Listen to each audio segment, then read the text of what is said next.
Another week in the NFL schedule is nearly complete, and Contending Football is back in the huddle. We're taking your phone calls at 855-908-5668 and reacting to the biggest stories from this week's games.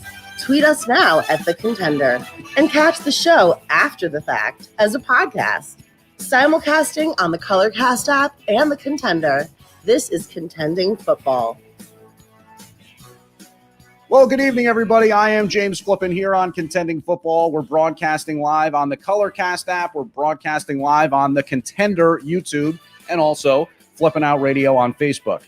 James Flippin here with you for the next hour as we get ready for just a half hour from now. Tom Brady making his return to Gillette Stadium as a member of the Tampa Bay Buccaneers. And, you know, it's one of those things where, if you suffered a head injury 5 years ago, I'd be like, boy, do I have a story to tell you.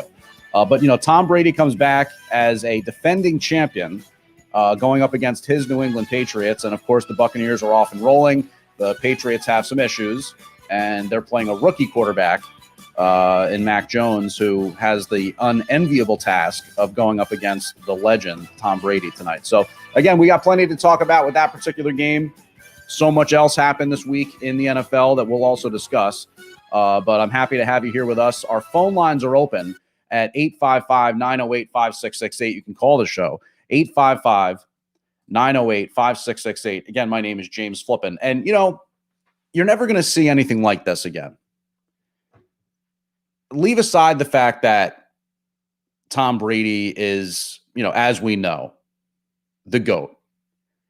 And, of course, that's not to say that it's a small footnote to the story. It's a big part of it.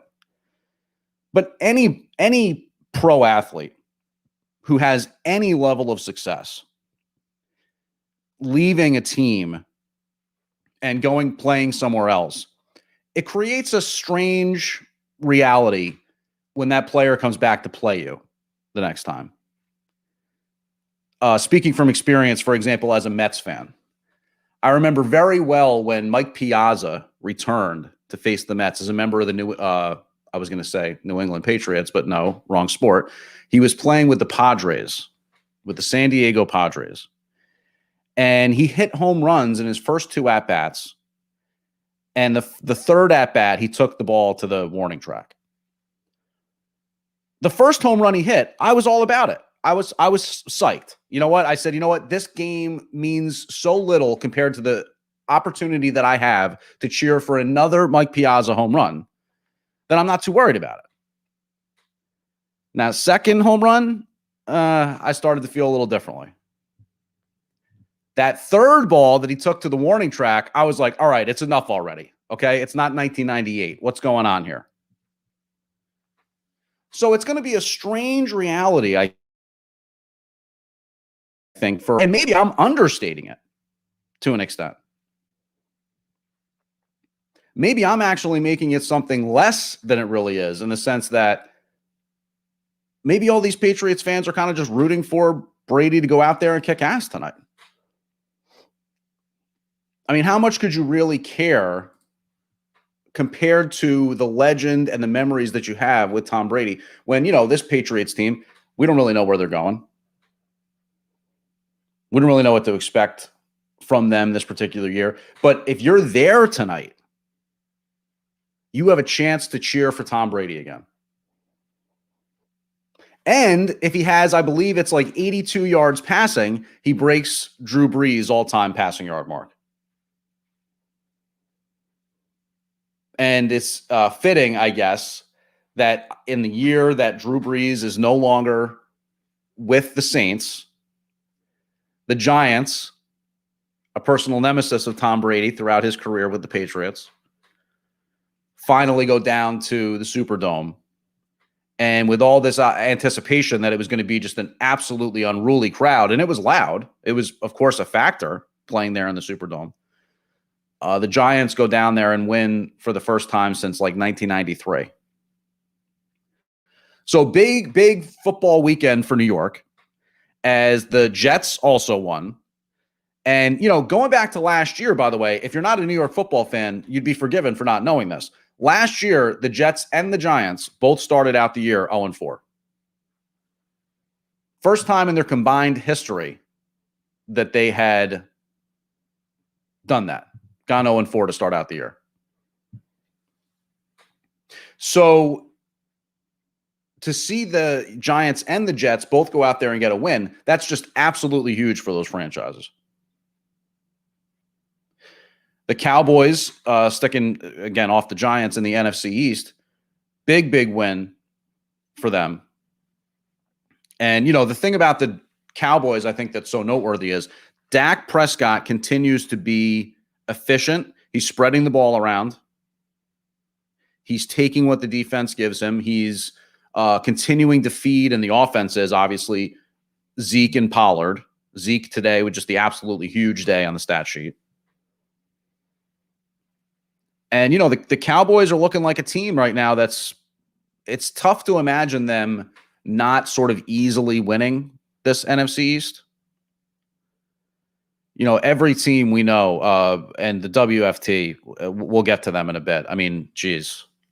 And I was down in Washington, D.C. this weekend. My fiance and I went down there, visited some college friends of his to live in the Navy Yard area. Lovely that I haven't been to before. Saw the Nationals Park.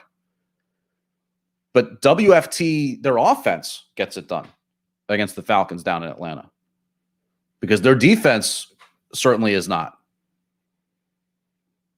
And, again, it's certainly possible that with everything that happened with the Falcons early on, I mean, their offense just looked atrocious the first couple of weeks.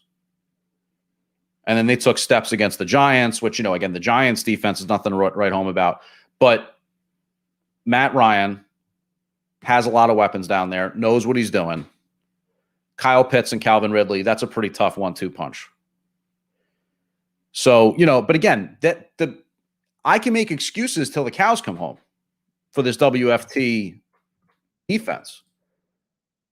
The fact of the matter is they're just not getting it done as a unit when you give up 30 points to a Falcons team that, really by and large is not supposed to be they're not supposed to be contenders. I mean, Cordarrelle Patterson, 5 catches for 3 touchdowns. Are you serious? Atlanta really didn't get anything going on the ground per se. I mean, both Cordarrelle Patterson and Wayne Gallman, there's a familiar name for any Giants fans that are listening. Wayne Gallman, they're, top really back in terms of productivity, but Mike Davis had the most carries. But I mean, again, when it comes to the defense, I mean, Matt Ryan drops back 42 times today for the Falcons, 42 pass attempts. He sacked once.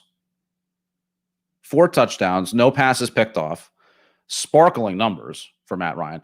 By the way, sparkling numbers for Taylor Heineke. I mean, neither team really had any interest in playing any kind of defense today and certainly found it absolutely impossible to rush the passer. Which in these WFT games, for whatever reason, is kind of a reoccurring theme. But let me tell you, going back to my Giants for a second, if I could, Daniel Jones so far is really answering a lot of critics.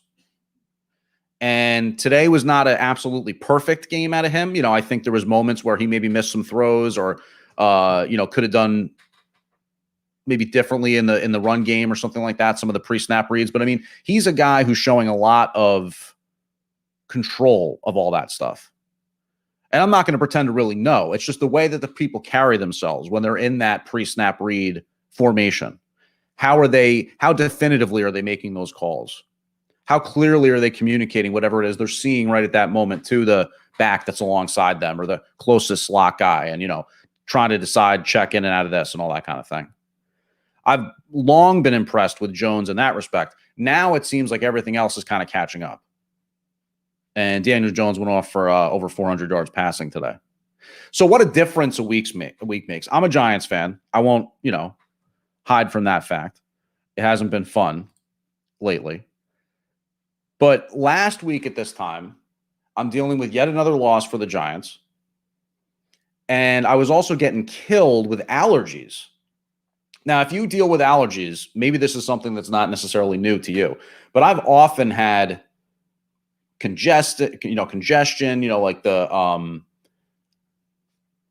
cough, like chest, runny nose, all that kind of stuff with allergies. But this was my eyes that were affected. My eyes were like swollen shut. It got so bad come Tuesday that I had to go to the Emeta Center and get some steroids. Knocked it all out. So got the steroids. I'm here on an NFL show to tell you that steroids are a good thing. They're a wonder drug, these things. I mean, like my eyes, I looked like I had been in a fight, the extent to which my eyes were swollen shut with these allergies. Got the steroids, boom. By the way, I believe our Contender app is up and running again, which is a good thing. We had some issues. If you are aware of the Contender app or you follow us on social media and you keep up to date with this kind of thing, you know that we had an issue a couple weeks ago. It's actually probably closer to like a month ago now, when Ida and those floods, which connects to the New Orleans thing, when Ida and those floods hit the New Jersey area, we lost our studio. We lost our Contender studio. Had to move the computer out of the basement. Eventually, my business partner, Rob, took it with him over to his apartment. That's where we've been running from. But then, wouldn't you know it, an underground cable this morning, damaged, cut, overloaded, something like that. So we're getting ourselves back on with the Contender, but we've been off for the better part of the day. And if you're new to the Contender, or if you're listening on Colorcast and you check us out every week to hear some of the NFL reaction, you might be interested to check out the Contender. That's Contender with a K. That's DC and sports, DC sports content and Chicago sports content. So I went down to DC for the weekend. I saw I didn't actually see the Nationals play, like as in go to the game, but I saw the stadium and they were playing the Red Sox as the wild card races come down the stretch for Major League Baseball. And one of the things that I really enjoyed in kind of like a nerdy, quirky way going down to DC was my fiance and I, he was driving. We're going down 95 there. And you see this hull, this chalky white hull of a stadium off in the distance. And you can tell it's old, right? And almost immediately I say to myself, oh, that must be RFK. So you know what? I'm excited that I got the chance to, at least from a distance, never been to RFK. I didn't go to a game there, concert, anything like that. But I saw RFK, former home of the Senators, former home of the Redskins, former home of the Nationals, and like a million soccer teams that DC had at different times.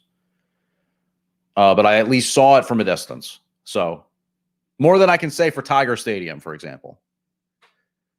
And it's funny, too, because if we were on our normal Contender feed and anybody in DC was listening, they'd probably be like, why is this guy like waxing poetic about RFK Stadium? It's a dump.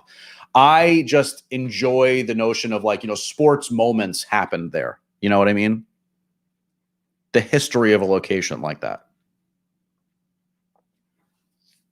And of course, the timely discussion point is the history of Gillette Stadium.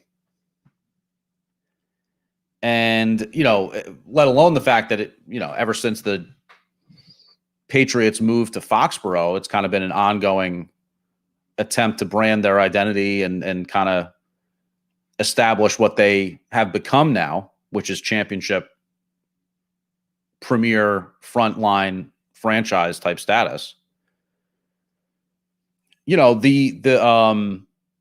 All right, we got a request for somebody to take the mic here on our Colorcast. So I'm going to see if I can do that. Put Lakers on the mic here. All right, Lakers, are you with us here? Can you hear me, buddy? Can you hear Lakers all day here on the air with us? Join in, Lakers all day. What's on your mind? What you think about that? What you think about the Ravens? That's what I'm trying. The Ravens, well, look, I mean, that was a big win today. And you had Lamar Jackson kind of in and out of practice all week with, I don't know what it was exactly, if he was like sick or had some kind of injury potentially that he was dealing with. Lamar Jackson didn't necessarily kind of like go off on the ground today, maybe getting it more done, through the air. But to me, that's a huge win for the Ravens. They go on the road. The Broncos up until this point have been kind of looking like world beaters. And, of course, a little bit of a maybe injury assist there in the sense that Bridgewater got knocked out with a concussion in the second half. And, nobody wants to see the Drew Lock era return to Denver per se. But, Hollywood Brown, big day. Latavius Murray kind of solidifying that role in the backfield for Baltimore. Big win for them. And like I said, Lamar Jackson over 300 yards passing. So that's pretty incredible. So Lakers all day. Thanks for joining us. Appreciate you coming on here as a member of our broadcast. And we say goodbye to Lakers all day. But again, if you want to call in as well, we got the phone lines open, 855-908-5668. And yeah, big day for Hollywood Brown. He had a 50-yard touchdown catch, I think, at one point. Over 300 yards passing for Lamar Jackson. I mean, that's impressive. And going around some of the other games, that is a disappointing loss for the Broncos, I guess I would say. But, a concussion for Teddy Bridgewater, the bigger headline maybe. I mean, you don't want to lose any game, but, that's a tough game at home going up against a tough Ravens squad. I said I wanted to talk about WFT a little bit. If you're familiar with our Contender app and you listen to anything over there at the Contender with a K, we do WFT content, we do Chicago Bears content, and one of the reoccurring themes for this Washington football team is how their defense has not lived up to its billing. And the one thing that I really thought going into this particular game for them was with everything that, Atlanta has kind of gone through, the rebuilding of their roster. And, again, Matt Ryan is not a mobile quarterback to begin with, but even some of the mobility that he had as a younger man is largely gone now that he's getting into his, mid to late 30s. And I really thought that the WFT was going to get a bunch of sacks this week. I said to myself, you know what? I'm sure they'll at least get home on 3 to 5 sacks, maybe force a fumble, big moment for them as a defense, kind of rallying point for them as a defense. Because at some point it's got to happen, right? And I did allude to this earlier where I said I think there's probably a little bit too much shade, so to speak, on the Falcons in and of themselves, because they got plenty of weapons. And they're a team that, with a veteran quarterback like that, should be able to put points on the board. But I continuously find myself just saying, when is this going to happen for Washington's football team and their defense? The Jets, big win for them today. Titans coming into MetLife Stadium, a revenge game narrative for Corey Davis going up against his old Tennessee club. And, in the first half, Zach Wilson wasn't awful, but he did have an interception and, he wasn't putting points up on the board. It was kind of one of those here we go again type feelings for the Jets. But if you saw the second half, what he did, it was like one of those, oh, okay, this is why this dude was taken at the top of the draft type games. And he shows a lot of moxie. He shows a lot of confidence. He doesn't seem like he's the kind of guy that's going to be shaken by New York. And, that's been said about him. I think that was kind of like one of the talking points when he got taken in the draft, was maybe that this guy is well suited for what New York brings and how that challenge kind of shapes up over time. But it's also nice to see it in game time action, in real time. Some of those throws that he makes, some of those wow moments that he has, his escapability, his toughness, and some of the hits. And Corey Davis did have a couple big catches. Tannehill did a lot today for the Titans. I mean, Tannehill going out there and producing on third and long, kind of picking up those chain moving plays, minus AJ Brown, minus Julio Jones, is impressive. the Jets defense. And by the way, Quinnen Williams' brother, apparently on the Jets, is just an absolute beast. Quincy Williams. He was making plays all over the field today for the Jets, and even had a play down the stretch. I think it was basically like a game-saving play. The extent to which he knocked away a pass to, I think it might have been Ferkser. He got some fingers on a pass to Ferkser that more or less would have been a touchdown. And in that respect, you're kind of impressed by individual plays that show up and happen that way. And I know for me, that was a guy that really showed out was Quincy Williams for the Jets.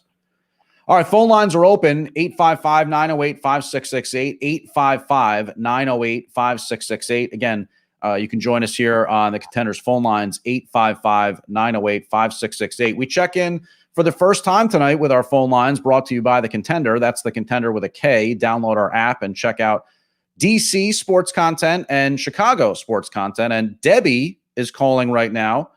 She wants to talk about the Bears a little bit. So, Debbie, what's going on?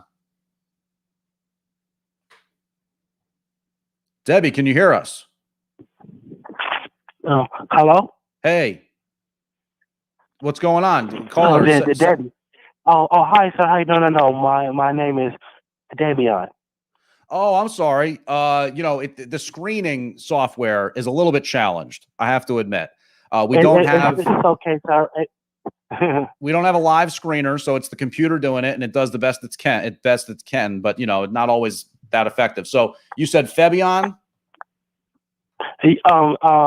My name is Davion. Damian. I understand now. I apologize. My own hearing is not the best either. So Damian, Bears today, go out there, get the win. Obviously a tough, reality to have Montgomery go down like that with injury. But what did you think about the game today? I'm gonna be honest with you, man. I thought the game was good. I was there actually, and I was in the 200 section. And by me being a Chicago native, and I support my Bears. They are my favorite team, and I thought Justin Field played a very smart game. I think Darnell Mooney and Allen Robinson have done a fine job, and I thought David Montgomery did done fine as well, and I think that Fields is I believe he is mentally and physically ready to go to the next step.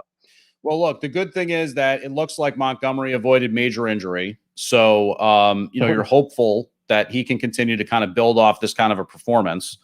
And look, it's not easy to win games in the NFL. So I don't want to hear anything about, it was against the Lions, this, that, the other thing. We know that Matt Nagy, obviously, that's one thing he certainly can do is take care of business against the Lions. But, that goes a long way. You got to win your divisional games and all that kind of a thing. And, I think a step in the right direction for Fields. Obviously, his connection with Mooney was great today. I mean, I think his first, X amount of passes of the game were all to him. And that was big, obviously. So, big game for them coming up against the Raiders. Khalil Mack will be hopefully getting a chance to maybe have some revenge against his old club. We'll see about that. But what do you think? Yeah. Can they move to over 500?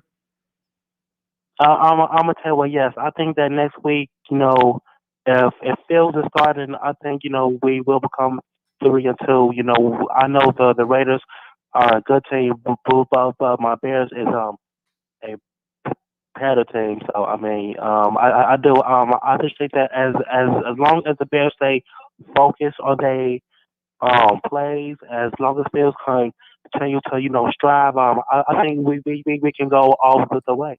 Okay. All right, Demian. Well, look, we'll have to see. Hey, let me ask you before I let you go. How are you listening to us tonight? On my cell phone. Oh, you're listening to the app, or you listening to YouTube, or? Oh, yes, sir. I am on the app. Oh, great. The Contender. Yes. Oh, awesome. All right, good. Well, keep listening, buddy. You know we got Chicago content for you all the time, so we appreciate you joining us. Of course, man. Listen, and thank you for accepting my call, and pray God help you all. All right. Appreciate that, Damian. Look, that's a great call. Great to catch up with our listeners in Chicago. And how about that? Doing a little simulcast here. We got the show going with Colorcast. And if you're listening to us on the app on Colorcast, we really appreciate that. If you're listening to us on the Contender, we appreciate that as well. That's the Contender with a K. And our audience continues to grow there in the Chicagoland. And we're excited about that. We hope that as Justin Fields' career continues to develop, so too does our audience there in the Windy City. And check out the Windy City Breeze, Demian. I'm sure you do. But check out the Windy City Breeze. Check out John Zaglul, Sports Talk Chicago, Jim Memolo with the Memo. We got all kinds of Chicago content for you out there. And David Schuster as well. That's a a familiar radio name, I should say, if you're a Chicago listener. So Tampa Bay and New England are underway right now. We've got Mac Jones getting sacked, getting taken down by a number 9 linebacker on Tampa Bay, which is Tryon Shanka, which is always weird to me still, seeing these guys with single-digit Shoyinka. Tryon Shoyinka. I have no idea if that's how you pronounce it, but I'm taking my best shot. But yeah, the single-digit linebackers, man, I don't like it. This isn't college football. Stop. You should have to be in the 40s or 50s. 90s, if not. So a big 3rd and long play coming up here for New England, and here on the Colorcast app. We don't do play-by-play, but we can give you a good basic understanding of what's going on. Pass across the middle, broken up, and it'll be a 4th down play coming up. Tom Brady going to get his first chance to get the ball here. So we will see the rain coming down in Foxborough. It's a rainy night. It's wet. Mac Jones with a concentrated fire across the middle, looking for Nelson Aguilar, and that just didn't connect. So again, we thank you for listening here to Contending Football. Our phone lines are open if you want to join us. It's 855-908-5668, 855-908-5668. We're also on the Colorcast app. And, some of these games today that we didn't talk about, we were kind of doing the Jets and Titans a little bit. I mean, what more can you say about Derrick Henry? I mean, seriously. The guy today, so Derrick Henry, I'm watching the end of that Jets game. And, the Titans are trying to come back, right? They're down by a field goal in overtime. And Tannehill and the team, they're driving, trying to get in the field goal range. And on more than one occasion, and the announcers, the play-by-play and the color, they basically were of the same mind. Like, of course, that's absolutely what you're going to do here. But Derrick Henry was picking up 4th downs, like 4th and 2, 4th and 3. Tannehill was just like pitching the ball out to him, and it was just like, go, bro. Just go. Just get the first down. And he was doing it. There is no other player like Derrick Henry in the NFL. He is an absolute unicorn. 33 carries today, 157 yards rushing, touchdown, almost 5 yards per carry. I mean, this guy went out there today. They had Jeremy McNichols, their scat back, as their leading receiver.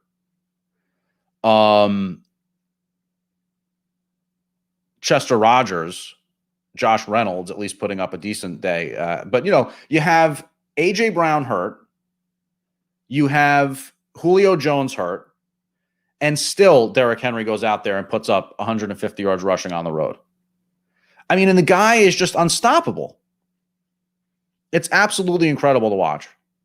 And I've always been a guy who loves the bigger running backs. And I mean, Derrick Henry, it's weird. He's kind of, I don't even know who you would compare him to. I mean, maybe somebody who knows more about having seen this guy would say this is totally wrong.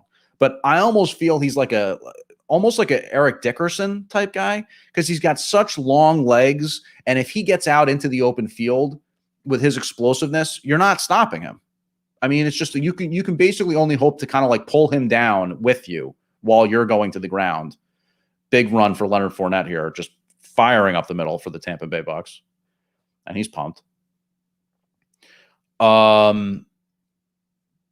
Derrick Henry is just just an absolute beast. And I marvel anytime I get the chance to really watch him in extended fashion, because you see the stat sheet after the fact, and of course he's got the huge numbers, and it's like, okay, yeah, Derrick Henry, continues to do that, but he's just he's such a unique runner, and he's so devastating as a weapon out of the backfield that it's just fascinating to watch. The Giants, like we said, they go down and they get the win, their first win of the year. Jameis Winston, a big day too, against the Giants defense that has no pass rush. I mean, just like absolute zero from pass rush perspective for the Giants. And if you want to have Jameis Winston, somebody, a good formula for him to succeed is not being rushed as a passer. Because you give Jameis time to sit back there and pick you apart, he's going to do it. And he had a big day. I mean, he wasn't absolutely beyond prolific, and of course, he couldn't match Daniel Jones's numbers. But and Taysom Hill on the ground. Again, I think the Saints right now, they're actually more of a complete product, it seems like, defensively than they are really offensively, because they kind of have to figure out what they're really doing. One of the things that struck me was Alvin Kamara didn't have a reception today. So when you've seen how good he is as a receiver out of the backfield, and of course, Drew Brees was just an absolute legend when it came to throwing the ball out of the backfield, and some of those touch throws, we know that he did that really well. So you're not going to ask a guy like a Jameis Winston or Taysom Hill to do something that they don't really do, or at least not well, and make that a huge part of your game plan. Sean Payton's too good of a coach for that. But it's really incredible when you see that, he had his day on the ground. I mean, he had 26 carries for 120 and 4.5 per clip, but not a single reception for Alvin Kamara. That's weird. I think a guy like him, you got to be looking to get him involved in the action. So we'll see about that with the Saints offense. They kind of got to figure themselves out, I think, from a identity perspective. But big win for the Giants at the very least. And as a Giants fan, this is really the way I'm looking at it. I just want something that staves off like total disaster for them. No, it's never good for any NFL team, any franchise. And frankly, this is true of the Jets as well. Like, they finally go out there and they get a win at home. Robert Saleh, the first win of his head coaching career. You just want to keep the devil at the door with the fire the head coach, sack the GM, the revolving door of who's the best head coaching candidate and all this kind of thing. You're not going to find the next Bill Parcells. I think you got to give a guy like Daniel Jones, Joe Judge, for example, a chance. Robert Saleh, a chance. Urban Meyer, a chance. I'll get into the Urban Meyer mess before the end of the show, because a awful, brutal loss for them. They really had a chance to pull off a big upset on Thursday night and, allowed Cincinnati to pull out the game. Urban Meyer then photographed afterwards at a bar, grabbing ass with a young lady. I mean, this is a married man. So tough to really know exactly what happens there. Of course, that's none of our business per se. And I'm just spilling tea as if it is, but that's what everybody's talking about. So we can get into the Urban Meyer thing later. If you have a take on the Urban Meyer thing, please feel free to call us, by the way, 855-908-5668, 855-908-5668. That's the phone line. The Steelers offense just remains broken. I mean, Big Ben at this point, you really have to say to yourself, what is going on there? I mean, this is a guy who stayed, it would seem, at least a year too long. They put up 17 points on the day, do those Steelers, going up against the Packers defense, which again, not a bad defense, a much maligned defense that is not bad by any stretch of the imagination. And, Ben Roethlisberger goes out there, he has a touchdown and an interception, 230 yards passing. But there's just something about the Steelers offense that lacks that explosiveness that we're used to out of them. Now, Chase Claypool was out today with an injury. Deontay Johnson really carried the load in his place and had a touchdown, almost 100 yards receiving. On the Packers side, generally kind of just well-balanced attack. And of course, Aaron Jones gets his work, both 50 yards. Well, he didn't quite get 50 yards rushing, but almost, and 50 yards receiving. A.J. Dillon with a big day on the ground, the Boston College running back, former Boston College running back that, kind of you keep waiting to see how much of a role. I mean, again, we're used to the Packers having that 1-2 punch out of the backfield. And I think people maybe expected that even up until this point, Dillon would have done more. This is really the first game that he's done much of anything. Against the 49ers, he was only 3 yards a carry and only 6 carries. Detroit, 3 yards a carry, 3.5, 5 carries. He was kind of more productive in the loss against the Saints. But, Dillon can be a big weapon for those Packers, and it's good to see that they got him involved. Let's check in on those Patriots. How are they doing here? They got the ball back, running through the Buccaneers starting defense. Mac Jones dropping back. Nice little pocket. Fires across the middle. Fumble! And it's picked up by the Tampa Bay defense, and they're going back the other way. I think that's David who got the fumble. Oh, no. White. Tahir White. Anyway. We continue here on Contending Football. Devin White, of course.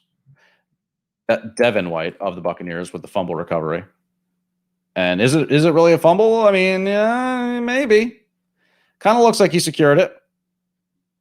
Was it a football move? Jacoby Myers, the former first-round pick for the Patriots. I mean, that's a guy who people are keep waiting for in the fantasy world to kind of become something for the Patriots, but no, he wasn't a first-round pick, was he? Undrafted? Sorry, I'm looking up Jacob. Yeah, undrafted free agent. Who am I thinking of? Who was the guy that out of Arizona State was the first-round pick for the Patriots? If you're listening on the Colorcast app, you can feel free to chat me and tell me who it is that I'm thinking of. If you are listening on YouTube or Facebook, call in. 855-908-5668, 855-908-5668. As we roll along here on Contending Football, the Bills absolutely waxed Houston 40-0. Josh Allen goes off again. I mean, look, dark days for the Houston Texans. Whatever little, window of hope and contention that they had in the Deshaun Watson era has clearly been just trash canned. There was some speculation that maybe the Philadelphia Eagles wanted to trade for Deshaun Watson. And wouldn't that be nice for the Houston Texans front office if they could get out from under that mess and get some draft picks out of it? That would be great. But then you heard this weekend that actually, no, the Eagles are not interested in trading for Deshaun Watson. So that situation continues to fester in Houston, and the Bills get absolutely just demolished 40-0. Big win for the Bills. Their Super Bowl dream continues to march on. The Browns beat the Vikings in kind of an ugly game. Baker Mayfield missed a bunch of throws. And, whatever. It doesn't really matter because a win is a win. And the Browns defense is absolutely legit. But you do have to kind of wonder to what extent are they maybe going to be potentially held back by Baker Mayfield. Again, 15 for 33 today passing, 155 yards out of Baker Mayfield. He was sacked 3 times. Nick Chubb and Kareem Hunt, just, potentially the best backfield 1-2 punch in the NFL. They both went off. Odell Beckham, only a couple catches today. Rashard Higgins, the leading receiver for Cleveland. But there was a big throw that Odell, he got free at the back of the secondary, and Baker Mayfield totally underthrew him. Really ugly play. Dalvin Cook continues to be banged up, and he only had 9 carries today and only 34 yards. I didn't see any of that game. I was actually driving at the time, but I know I kept getting the alerts. I mean, I wasn't driving. My fiance was. Don't get me wrong. I would not be looking at my phone if I was driving. But I kept getting alerts that Dalvin Cook was hurt and he was out of the game. He was on the sideline. Alexander Madison ended up getting 10 carries. So you know that Cook, to whatever extent he's back or, getting healthy, and he's dealing with an ankle, I think, he just isn't 100%. And Justin Jefferson, pretty big day with 6 catches for 83 yards. But, Kirk Cousins, kind of pedestrian. Again, tough defense. He was sacked twice. We know that Cleveland defense is a really strong unit. And Takaris McKinley, one of the guys that got a sack for them today. I guess a half sack. So Browns, big win for them. The Vikings kind of continue to just move along as sort of a mediocre team here. The Bears win. They continue to own the Lions, as we talked on the phone lines earlier about Nagy being good at one thing, that's for sure, beating Detroit. And David Montgomery, who had a big day, scored a couple of touchdowns, had a knee injury, had to come out of the game. But according to the reports, it wasn't that bad. So we're happy to know that. And, the one thing that kind of really felt like a wet blanket with the whole Bears situation was that Montgomery injury. So we're happy to hear that it was not that serious. The Colts, the Indianapolis Colts, basically more or less, honestly, I think today kind of saved their season. They were kind of spiraling out of control. If you play fantasy football and you're invested or have shares in any way of a guy in the name of Jonathan Taylor, which I happen to, you were very worried that this team was going to kind of just like totally go off the rails here. And they get a big win. Jonathan Taylor, speaking of him, he went for over 100 yards and a touchdown.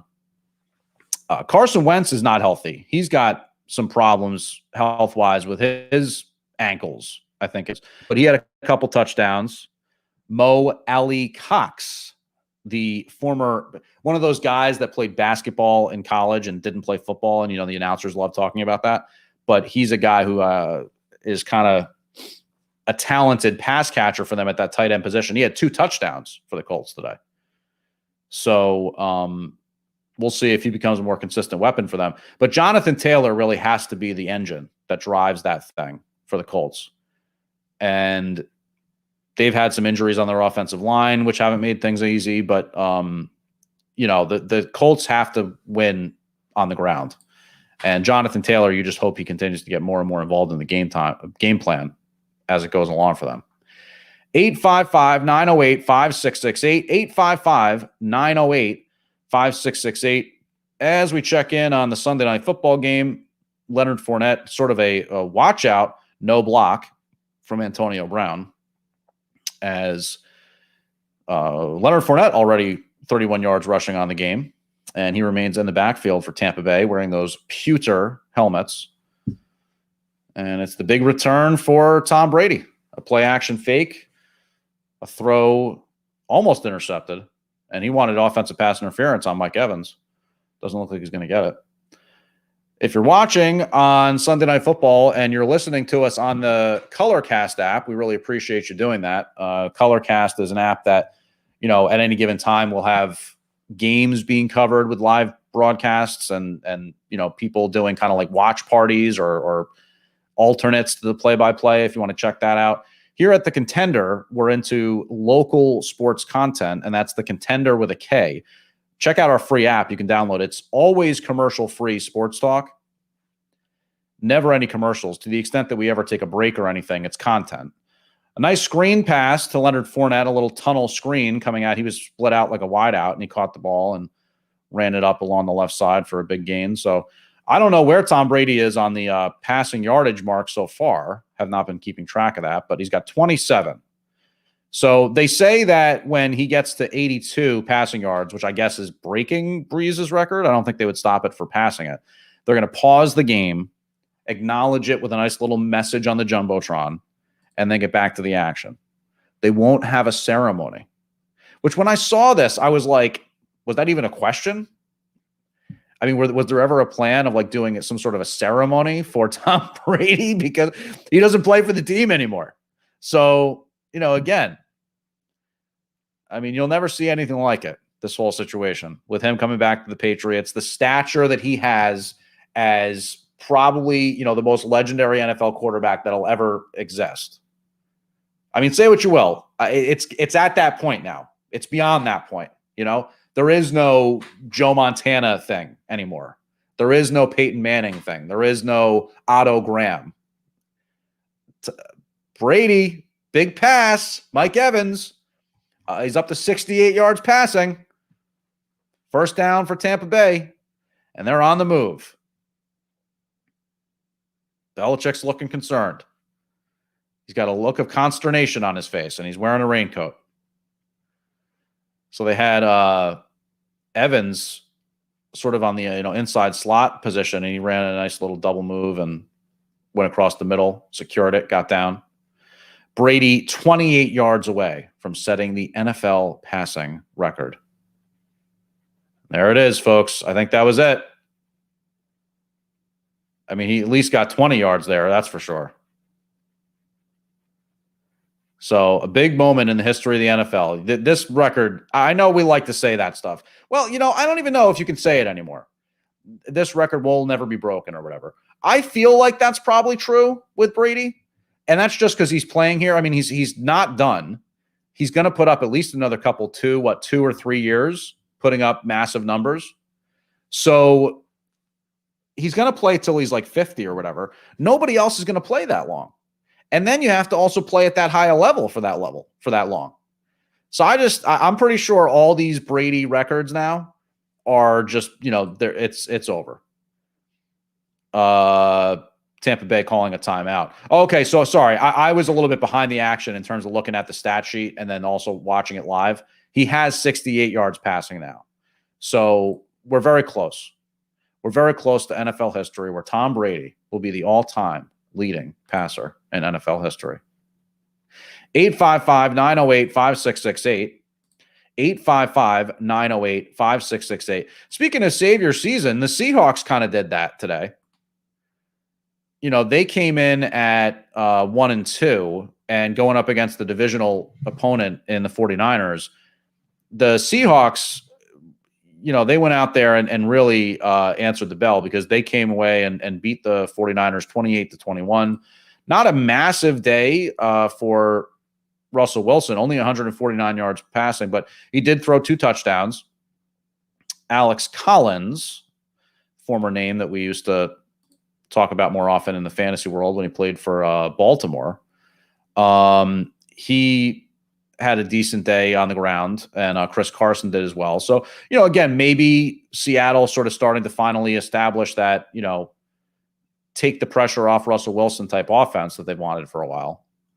And that's going to be nothing but a good thing for him if he can get into the later part of the year and then, not have everything be on his shoulders all the time. Staying in the NFC West, Rams and Cardinals came in with a matchup of 3-0 teams. Kyler Murray on the road, 250 yards passing against a good defense in the Rams, 2 touchdowns. I know he came close to, if not going over 50 yards rushing for Kyler Murray. I got to tell you, if I had to pick a league MVP right at this moment, it's Kyler Murray. And that is a big, big win for the Arizona Cardinals to go to 4-0. And, you have to be excited that things are really kind of coming together to the extent that they are for Cliff Kingsbury and Kyler Murray and the Arizona Cardinals.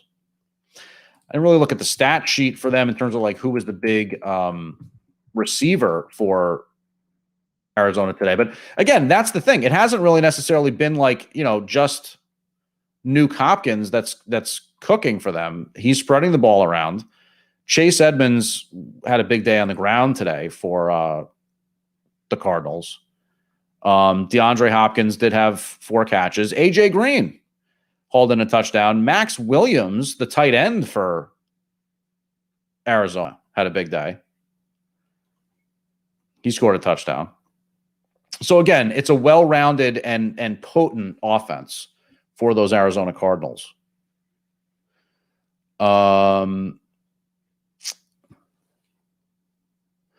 And what's funny is I'm hearing from my my business partner here that we're not live on the Contender, but we had a caller that was listening on the Contender. So I'm going to tell him that right now. And if you're listening to us on Colorcast, we appreciate you joining us. Don't forget, you can chime in on the chat function of Colorcast.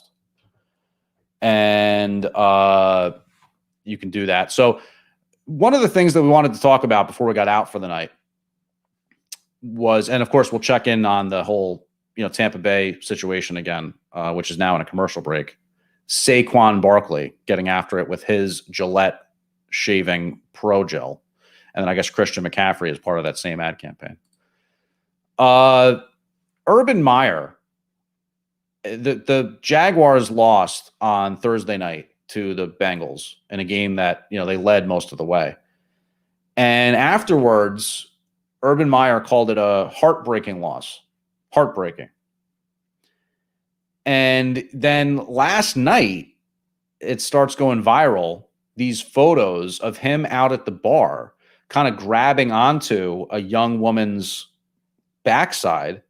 And then she's putting up Snapchats or TikToks or whatever it is about, oh, who is this guy? He's flirting with me. And, it's clearly Urban Meyer. And supposedly he stayed in Ohio. I mean, again, it is Urban Meyer in the photos, you can tell. He stayed in Ohio after the Jaguars lost in Cincinnati.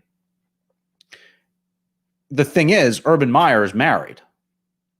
So, of course, it's pretty weird that you would see him out, kind of canoodling with this. And I don't even know what to say, what the term is. But his wife was liking tweets on Saturday night that said he doesn't deserve her or whatever. And then there was also some tweet, oh, don't take things out of context that you don't know what's going on and talk about it. She liked that tweet also. So first of all, I'd like to say we've completely and totally, devolved into a soap opera here on Contending Football, and that's a shame. But just absolute chaos in Duval. The Jaguars here, you're trying to bring in a guy who, a college football legend, had never coached in the pros before. Shad Khan down in Jacksonville, just trying his best to get this team to become like a world-class franchise. Trevor Lawrence falls into their lap, first overall pick. And he's been okay. He's been pretty good at times. And that game on Thursday night was very entertaining. You had both Burrow and Lawrence kind of, the number one picks going at it and all this kind of stuff. But, I mean, what is going on with Urban Meyer? And he's being photographed, married man. His wife, is a blonde woman. This is a nice, attractive young blonde woman that he's like, hanging out with or whatever. I mean, what's going on here? The team's 0-4. It's a disaster. So Urban Meyer is going to have his press conference. If you're listening to this after the fact now, it will have happened already because he's got his Monday morning press conference that he does. But I mean, it's amazing when you think about some of these teams that just continuously have kind of issues that follow them and that just kind of get in the way of them changing their image as a franchise, changing the idea of what it is to be a member of the Jacksonville Jaguars, for example. The New England Patriots now have the ball, and they have a first down pass across the middle to Kendrick Bourne from Mac Jones. And he's a guy who's been more and more productive for these New England Patriots. Oh, they're going to huddle up. Sunday Night Football, and Tampa Bay right now leading the contest 3-0. Oh, Richard Sherman. Wow. I didn't think he was going to be playing that fast for Tampa Bay. He's already out there, top of your screen, playing defensive back for Tampa Bay in a defense that he knows well.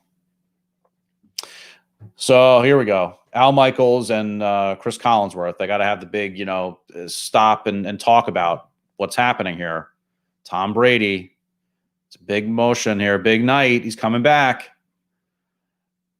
Mac Jones, under 5 minutes to play here in the first quarter. Mac Jones stepping up into the pocket, showing some nice footwork.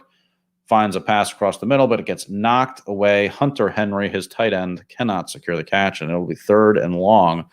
Look at all those trash, what am I talking about? The tires, the shredded tires that they use as the fake dirt on AstroTurf, all over Hunter Henry's helmet, just all over it. Well, you'll see him spray when they. Isn't that nice? Contending football here on the Contender app and also on Cast. We thank you for joining us tonight. I'm not entirely sure next week if we're going to have Joe with us. I imagine that we will. Joe Kersey. Pressure all in the face of Mac Jones. Pass intercepted. Intercepted by Antoine Winfield Jr. And Mac Jones stepped up and answered that pressure well that was in his face, but the pass got tipped at the point of contact and intercepted nicely. So Tom Brady will get the ball back, and has he set this silly record yet or not? I don't even know. If not, I'm sure he will shortly, and we'll have to see about that. But also, just checking out some other quick little headlines before we get going. Jimmy Garoppolo was hurt for San Francisco today. So they fall a touchdown short against the Seahawks. And no, Tom Brady, by the way, is 10 yards short of this passing record. So Jimmy Garoppolo's hurt. I guess it could mean that Trey Lance is going to have his time to shine in San Francisco. And we'll keep an eye on that because, he's certainly a guy who's got a lot of upside, potentially even more upside physically than Jimmy Garoppolo. But Jimmy Garoppolo, kind of the steadying hand, the veteran presence, knows the offense, all that kind of thing.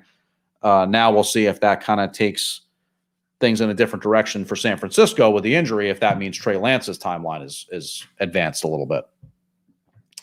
855-908-5668, 855-908-5668. We probably have time to squeeze in one last phone call if people want to do that. But, the Colorcast app, we appreciate you listening on there. If you want, you can comment, you can chat.